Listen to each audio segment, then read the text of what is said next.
Begin your warm-up by jogging on the spot. What you'll notice here is I keep my whole body straight, including my knees, and I'm just working from my ankles. The idea here is to actively raise my toes, so I fire the front of my foot down into the floor, never letting my heel touch the ground. You should be able to get about a credit card underneath your heel at all times. So I'll continue to jog on the spot in this same way, but now I'm going to fire one knee up into the air, just in random times. You'll need to do this quite quickly. Because you're not actually jumping very high off the floor, the knee has to come right up and right down in the same space of time as you hop from one foot to the other in the jogging pattern.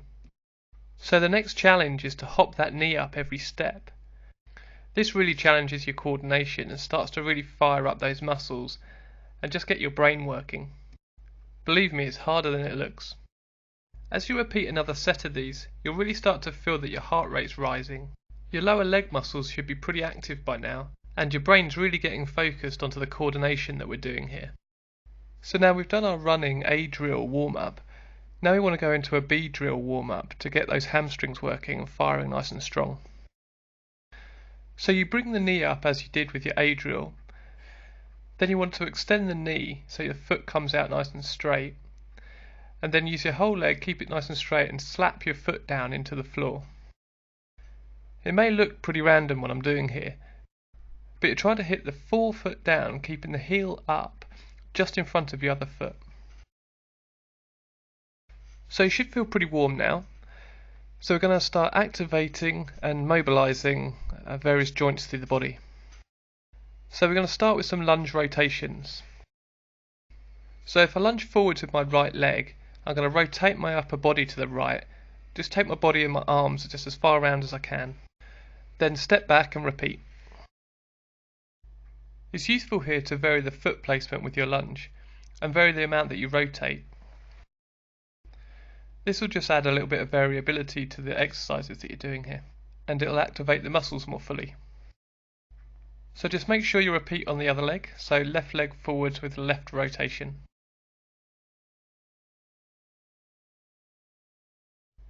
So now we're going to work those hips from side to side. So let's take a sideways lunge and reach towards the inside foot with the straight leg. So you'll start feeling the hamstrings, adductors and the hips and the lower back. They'll all start to be working now and getting a bit of a stretch. Just be careful not to overstretch though. So do a few of these lunges and swap over to the other leg. The main thing you're looking for is to try and keep that knee over the foot. It will come in slightly as you reach towards the inside leg, but just be careful that it doesn't drop in too far. As always, you want to keep good control over that knee.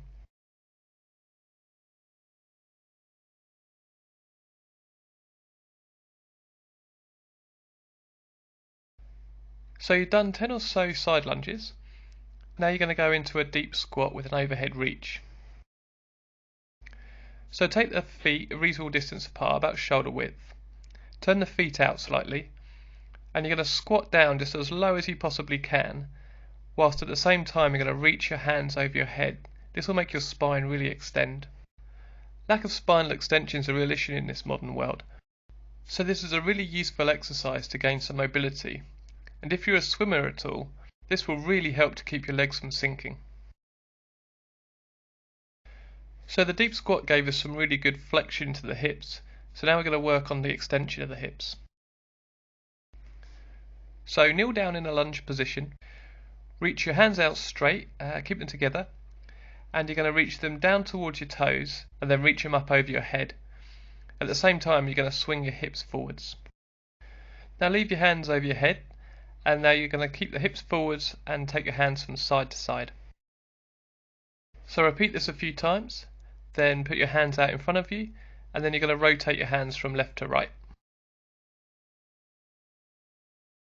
So when you've gone through that sequence of 3 exercises with one leg forwards, just swap legs and repeat the whole process again, reaching forwards and backwards, side to side, and rotate. The key really is to keep some focus into the hips, so you really drive those hips into extension. This will open the hips up nicely, and really help you toe off that little bit later whilst you're running to increase your stride length.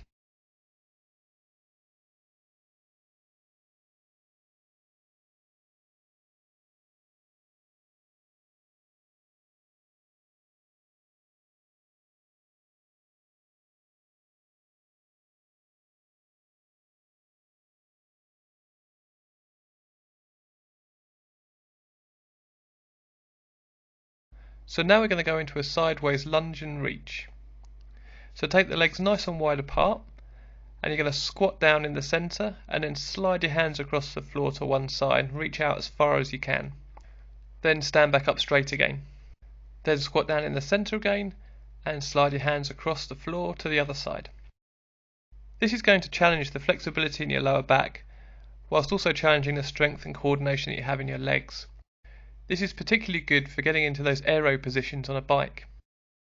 So we've done plenty of work on our legs and our lower back. You should also be getting a really good sweat on now. Heart rate should be nice and high. So now we're going to work up onto the shoulders and the upper back. So I'd like you to reach one hand up as high as you can, and then we're going to take the other hand and reach it across the body as far as you can. So now you're going to oscillate these positions, reaching up and reaching across at the same time. Then taking a little bit of the pressure off and then reaching up and across again. Obviously repeat on the other side. This is a great warm up for the shoulders and the spine for swimming, and it's as close as we can get to warming up the swimming action without actually getting in the water. It's also great for racket sports like tennis and badminton, where you have to reach up, rotate and strike a ball overhead. So now we're going to move on to do a very similar thing, but just work the side of the body. So again, reach one hand overhead, and the other hand's going to come across your body, but this time you're going to do less rotation and more side bend.